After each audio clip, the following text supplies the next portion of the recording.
नमस्कार दोस्तों, दीपावली के पावन पर्व की आप सभी को हार्दिक शुभकामनाएं। माता लक्ष्मी और गजानन भगवान का आशीर्वाद आप सभी के परिवार पर सदैव बना रहे, इसी कामना के साथ आज की दीपावली की कथा का हम शुभारंभ करते हैं। बहुत समय पहले की बात है, एक बूढ़े बाबा थे। वो सदैव भगवान की भक्ति में लीन रहते थे। हर वर्ष कार्तिक स्नान करते, हर एकादशी का निर्जला पालन करते थे। पीपल, तुलसी और वट के वृक्ष की सेवा पूजा करते। वृद्धा अवस्था में भी जब उनके लिए चलना फिरना मुश्किल था, तब भी उन्होंने अपना पूजा पाठ का नियम कभी नहीं छोड़ा। उनकी पत्नी भी भगवत भक्त थी। बाबा के 6 पुत्रियां थीं, सभी बहुत आज्ञाकारी और सुशील थीं। एक बार जब बाबा पीपल में जल चढ़ाने गए तो उस पीपल में से आवाज आई, बाबा मैं भी आपके साथ चलूंगी। यह आवाज सुन बाबा डर गए। अब हर रोज यही होता। बाबा जैसे ही पीपल में जल चढ़ाते तो पीपल के पेड़ से एक लड़की की आवाज आती जो कहती, बाबा मैं भी आपके साथ चलूंगी। इस बात से परेशान बूढ़े बाबा दिन पर दिन कमजोर होने लगे। उनके पास कोई जवाब नहीं होता। वो बस जल चढ़ाते और वापस अपने घर आ जाते। एक दिन बाबा को घबराया हुआ देखकर उनकी पत्नी ने पूछा, क्या बात है? तो बाबा बोले, पीपल के पेड़ से रोज एक लड़की की आवाज आती है और कहती है मैं तुम्हारे साथ चलूंगी। यह बात सुन बूढ़ी अम्मा बोली, कल उसे ले आना। जहाँ 6 कन्याएं पहले ही हमारे घर में हैं, वहाँ एक कन्या और सही। अगले दिन बाबा उस कन्या को अपने साथ अपने घर ले आए। उसे घर छोड़कर जब बाबा गांव में आटा मांगने गए तो उन्हें रोज की अपेक्षा ज्यादा आटा मिला। जब अम्मा आटा छानने लगी तो वो लड़की बोली, अम्मा लाओ मैं छान देती हूँ। जब उसने आटा छाना तो परात आटे से भर गई।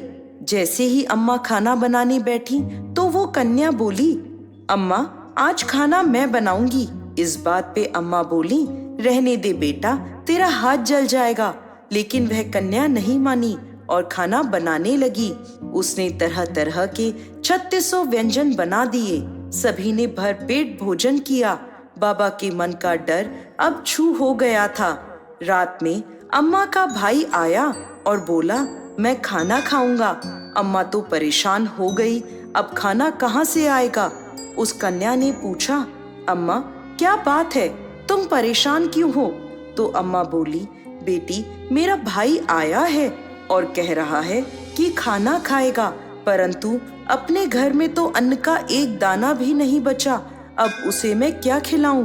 तो वह कन्या बोली, अम्मा आप चिंता मत करो, मैंने कुछ अनाज बचा कर रखा था, उसी से मैं खाना बना देती हूँ। वो रसोई में गई और मामा के लिए खाना पकाकर ले आई। मामा ने भर पेट खाना खाया और बोला, ऐसा स्वादिष्ट खाना जिंदगी में मैंने पहले कभी नहीं खाया। रात में जब सोने का समय हुआ तो वह कन्या बोली, माँ चौका लगा के दिया जला देना, मैं कोठे पर सोऊंगी।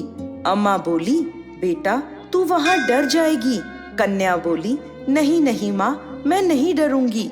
अब वह रात में कोठे में जाकर सो गई। आधी रात को लड़की उठी और चारों ओर देखने लगी तो घर में हर तरफ अन्न धन के भंडार भर गए। जब वह घर से बाहर जाने लगी तो पड़ोस में रहने वाले एक बूढ़े ब्राह्मण ने उसे देख लिया और पूछा, बेटी तू कहाँ जा रही है? तो लड़की बोली, मैं दरिद्रता दूर करने आई थी, अगर तुम्हें भी करवानी है तो करवा लो। उसने बूढ़े ब्राह्मण के घर की तरफ भी जैसे ही देखा तो चारों ओर धन ही धन हो गया। सुबह जब सब उठे तो उसे ढूंढने लगे। अरे हमारी बेटी कहाँ चली गई, हमारी बेटी कहाँ चली गई? तब पड़ोस के वह ब्राह्मण बोले, तुम्हारी बेटी नहीं, वो तो स्वयं लक्ष्मी माता थी जो तुम्हारे साथ साथ हमारे घर की दरिद्रता भी दूर कर गई। हे लक्ष्मी माता, जैसे आपने ब्राह्मण की दरिद्रता दूर करी, वैसे ही सबकी करना। कहानी को कहते, सुनते और हुंकार भरते सब पर कृपा करना। जय लक्ष्मी माता।